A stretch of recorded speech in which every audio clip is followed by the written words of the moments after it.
Buenos días, mi nombre es Alondra López Abarca, soy estudiante de la licenciatura en Nutrición y Ciencia de los Alimentos de la Escuela Superior de Nutrición y Ciencia de los Alimentos de la Universidad Autónoma de Guerrero.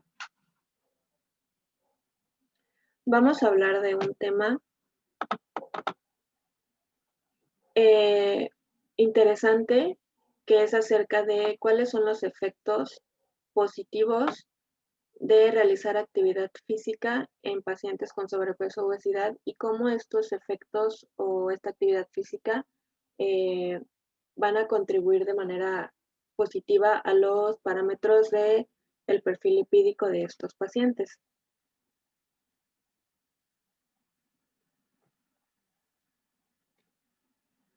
Las referencias para esta exposición son tomadas de un artículo de la Clínica e Investigación en Arteriosclerosis en España. Es un artículo realizado en el año del 2019. Y bueno,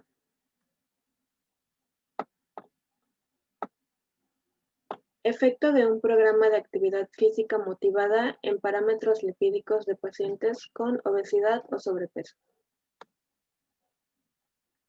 Bueno, el sobrepeso y la obesidad han sido declaradas oficialmente por la OMS, por la Organización Mundial de la Salud, como las dos más grandes epidemias que amenazan durante el siglo XXI a la población mundial. Esta amenaza de salud que ha llevado pues a toda la población del mundo a tener muchos riesgos de padecer más enfermedades derivadas, ha llevado a los gobiernos de diferentes países y supranacionales instituciones a otorgar cada vez más una mayor importancia a políticas que puedan contribuir a mitigar sus efectos. Esto quiere decir eh, que los gobiernos de todos los países cada vez más se están preocupando un poquito por cómo intentar reducir estos índices de sobrepeso y obesidad en su población. Esto hace que los gobiernos tomen medidas y hagan nuevas políticas para hacer que en su población pues se creen más medidas, ¿no? Quizás ya no de tanto de control, sino que ahora lo que se están haciendo son medidas preventivas, como lo dice aquí. Las políticas que se hacen son más medidas preventivas que terapéuticas, que producen los más eficaces y eficientes resultados. O sea, lo que hacen ahora es intentar prevenir. Lo empiezan a hacer desde una edad temprana porque es mucho más fácil evitar que una persona sufra sobrepeso u obesidad a ya manejarla cuando ya están en ese proceso, cuando ya están pasando a lo mejor por un proceso severo o crítico de sobrepeso u obesidad, donde es muy difícil pues tratarlos y bajarlos porque no solamente es el sobrepeso y obesidad, sino que derivan muchísimas más enfermedades. Entonces lo que se hacen son medidas preventivas. Bueno, y una de las consecuencias de padecer sobrepeso u obesidad son las dislipidemias. Las dislipidemias se refiere a niveles que no están controlados y niveles que no están correctos de, de lípidos en sangre, como puede ser el colesterol, los triglicéridos, el colesterol malo, el colesterol bueno. Algo que se ha observado mucho en diferentes estudios y pues en muchos artículos que han salido es que hay un patrón fenotípico muy característico de, de las dislipidemias que vienen derivadas de la obesidad. Y este patrón fenotípico característico es de que todas estas personas tienen hipertrigliceridemia, tienen una disminución de colesterol bueno y tienen un aumento del colesterol malo en la sangre. Pues estos tres puntos son las características más importantes en común que tienen las personas que sufren dislipidemias por obesidad o por sobrepeso. Lo que se hace con esto y el tratamiento integral que se le da a esta enfermedad, porque es una enfermedad, es que se trata de incluir un enfoque intenso para abordar la obesidad y la identificación y manejo de los factores de riesgo que interactúan con la afección, así como un riesgo o beneficio farmacológico.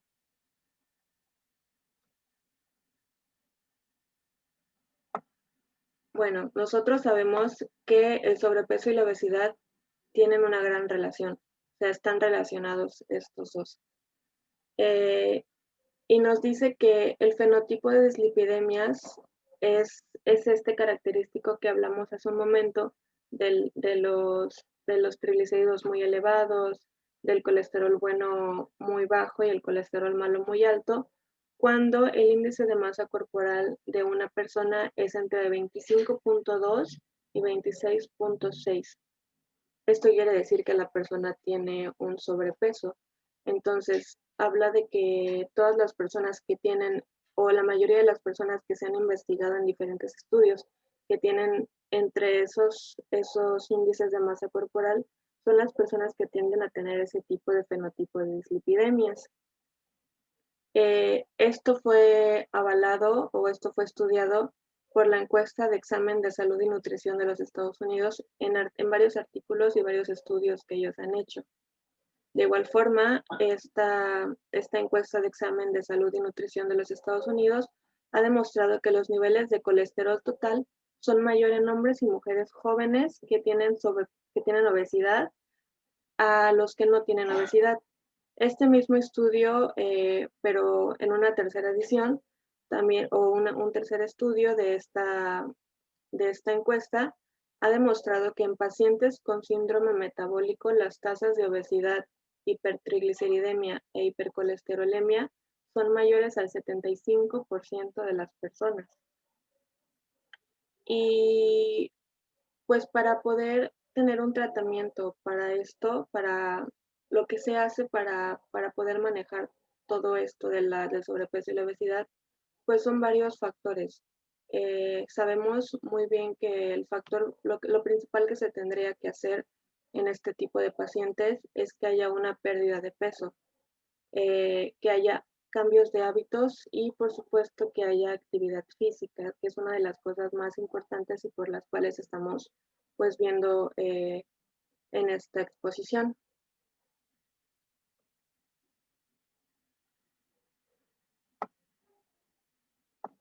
Nos dice también que el nivel de condición física de una persona adulta, así como el riesgo cardiovascular que pueda llegar a tener ya en su adultez, está relacionado con el sobrepeso y la obesidad en estos adultos, está condicionado de una gran forma por el nivel de condición física que tuvieron en la niñez y en la adolescencia. Esto quiere decir, cuando nosotros somos niños y cuando nos estamos desarrollando, cuando estamos creciendo, ese es el punto como de auge más importante que va a determinar nuestra salud por el resto de nuestra vida. Cuando un ejemplo de esto es los niños que desarrollan sobrepeso y obesidad en esta edad tan temprana, que es en la niñez y en la adolescencia, donde apenas se está desarrollando todo su cuerpo y su fisionomía y su fisiología, nosotros tenemos algo que se llama adipocitos. Entonces, los adipocitos son almacenes de grasa que tenemos en el cuerpo y que mayormente se acumulan en el abdomen, que es donde más los tenemos. Cuando un niño comienza a subir mucho de peso y comienza a tener obesidad, entonces estas células empiezan a reproducirse, empiezan a crecer muchas células de estas en el cuerpo y mayormente en el abdomen, en el área abdominal. Y esto hace que todos esos miles y millones de células que se crearon cuando este niño estaba creciendo y sufrió obesidad, las va a tener toda su vida. Toda su vida va a tener esa cantidad de células que él creó. El niño subió de peso, creó esas millones de células, las tiene en su cuerpo y sí, quizás después en la adolescencia el niño pueda bajar de peso y quizá le cueste bajar de peso y quizá no, pero su cuerpo ya va a tener esas células porque no se pueden destruir. Lo único que va a hacer es disminuir el tamaño de esas células. Entonces, esto nos devuelve a lo que nos dice esta investigación, que el nivel de condición física y el riesgo cardiovascular que tiene una persona que tiene sobrepeso está condicionado al nivel de condición física que tuvo en la niñez. Este niño ya va a crecer con todas esas miles de células de adipocitos cuando sea adulto. Aún el niño baje de peso, cuando sea adulto, pues va a seguir teniendo estas células y si no se cuida, va a volver a tener obesidad. Y es por eso que la obesidad se tiene que controlar. Un estudio de la OMS en 2016 advirtió que más de 1.400 millones de adultos, o sea, poco más de una cuarta parte de la población adulta mundial, que es el 27.5%, no hizo suficiente ejercicio. Ese año, en el 2016, aproximadamente 1 de cada 3 mujeres y 1 de cada 4 hombres en todo el mundo no alcanzó los niveles recomendados de actividad física para mantenerse saludables. The National Heart, Lung and Blood Institute nos recomienda que el mejor tratamiento para combatir el sobrepeso y la obesidad es el conjunto de la actividad física con una dieta apropiada.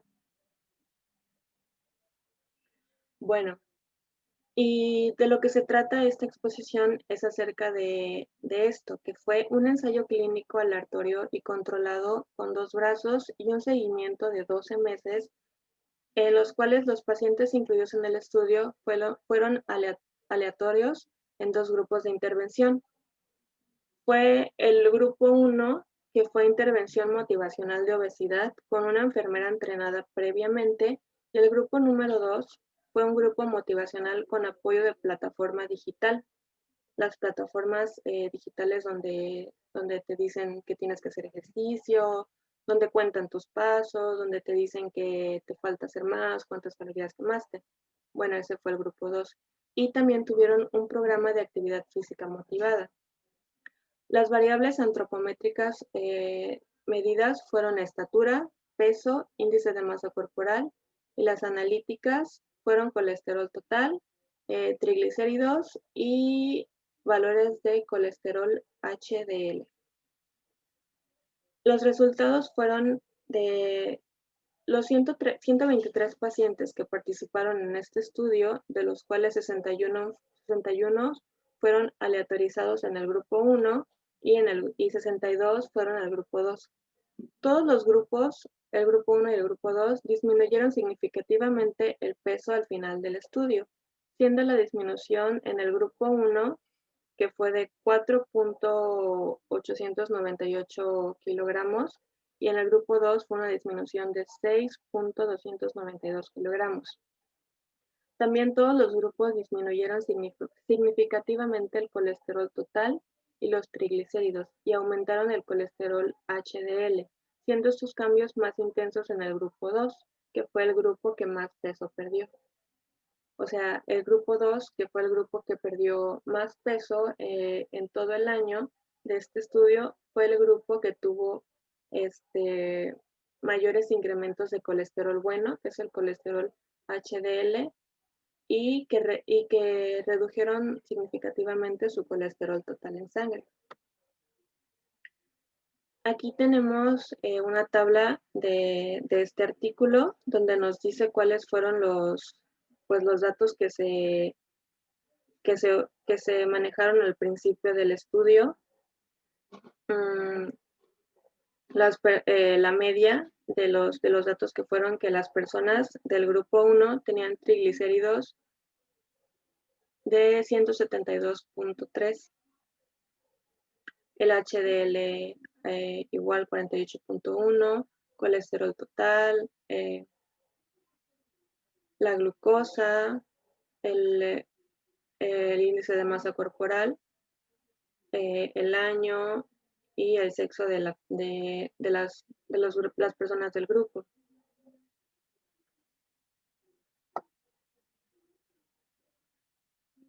Existe una relación significativa entre el aumento de actividad física y la pérdida de peso, y también entre ella y la disminución del colesterol. El aumento de la actividad física también produce un aumento significativo en el colesterol bueno, que es lo que se vio muy marcado en este estudio.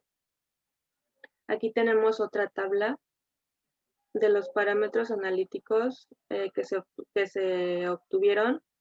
Nos dice que la hemoglobina glucosilada del grupo 1 al inicio del estudio era de 5.4, del grupo 2 de 5.48 y al final del año, que fue cuando concluyó este estudio, tuvo una reducción el grupo 1 de 5.45 redujo a 5.34 y el grupo 2 de 5.48 redujo a 5.30 su hemoglobina glucosilada. Hubo una diferencia del 0.110% en el grupo 1 y en el grupo 2 de 0.188. El colesterol total fue de 242.5 al inicio del estudio en el grupo 1 y al finalizar el estudio, este grupo 1 se vio con parámetros de colesterol total de 237.38. Tuvo una disminución muy significativa de colesterol total en sangre. El grupo 2, al inicio del estudio, tenía un colesterol total promedio de 246.78 y al finalizar el estudio tuvo un colesterol total de 236.72.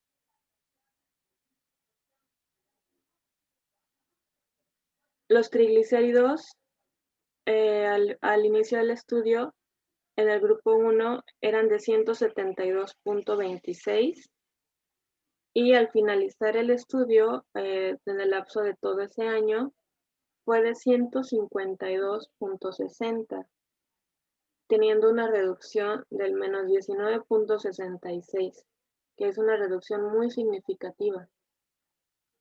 En el grupo 2, los triglicéridos al inicio del estudio fueron de 172.58 y al terminar el estudio fueron de 153.15, tuviendo igual una disminución de menos 19.43.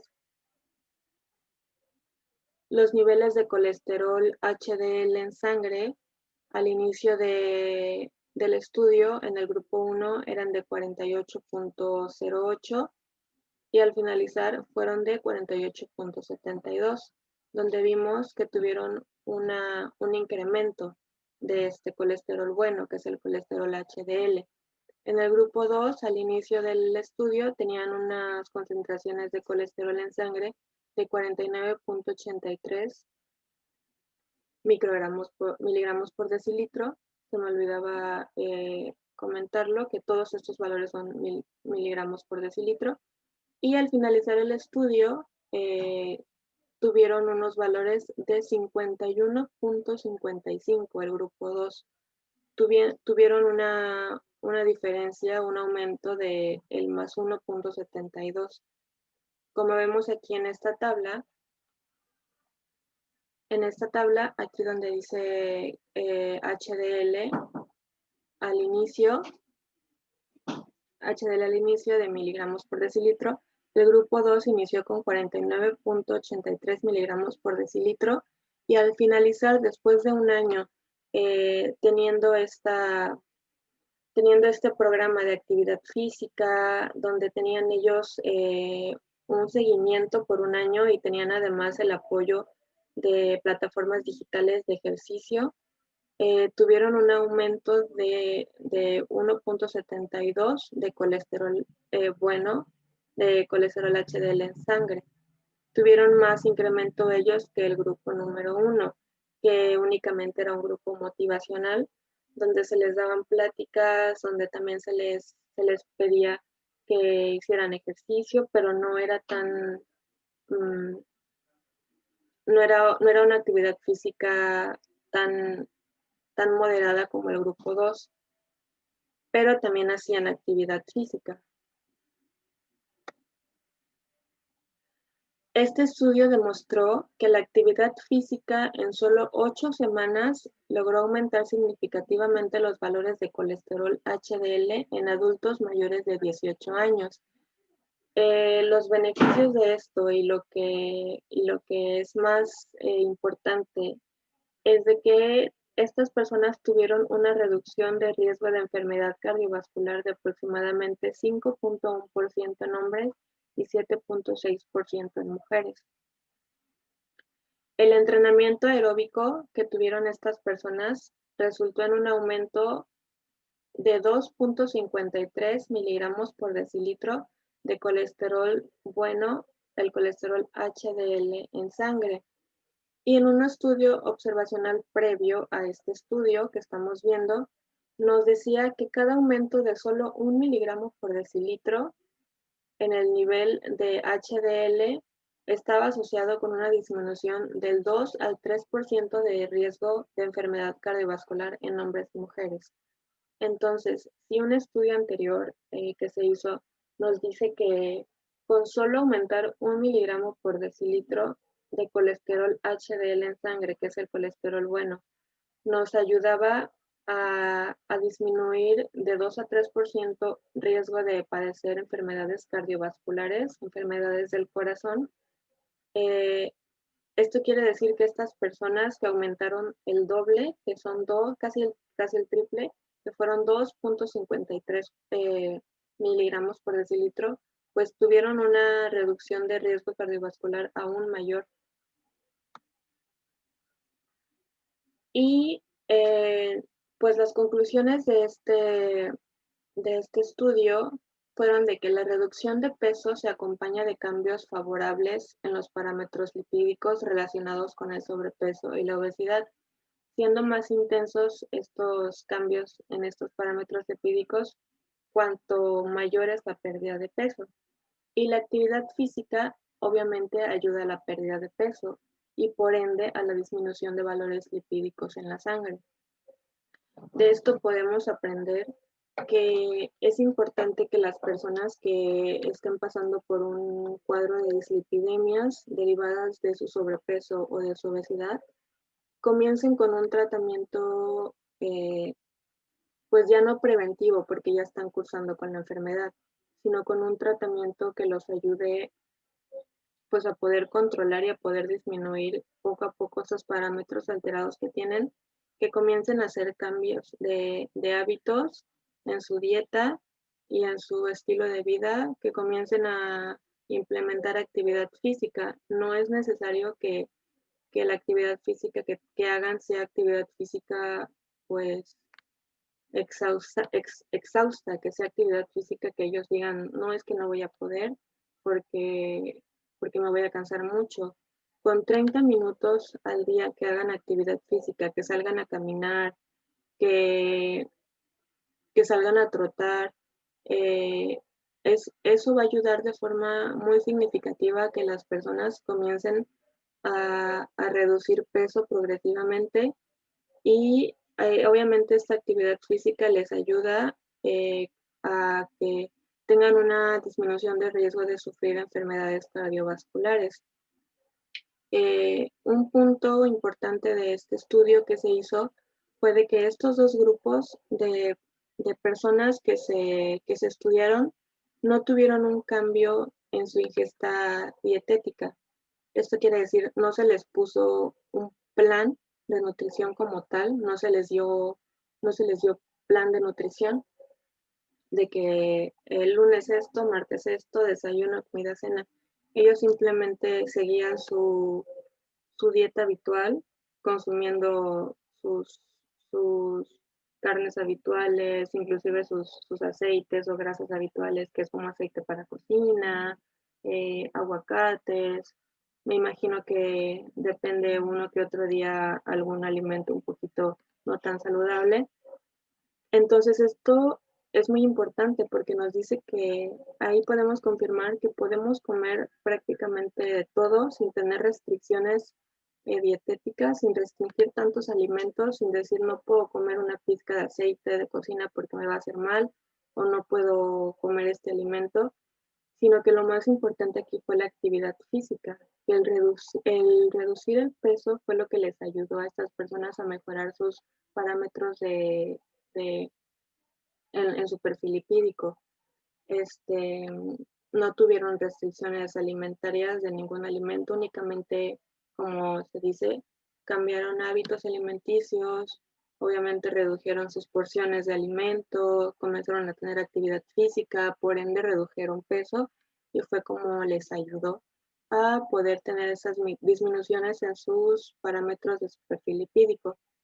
Y con eso se puede confirmar que la actividad física sí ayuda a disminuir los valores alterados del perfil lipídico, de las dislipidemias que puede tener una persona con sobrepeso u obesidad. Y pues esto sería todo de la exposición. Espero que sea una exposición que a las personas que lo puedan ver les deje algo bueno y muchísimas gracias.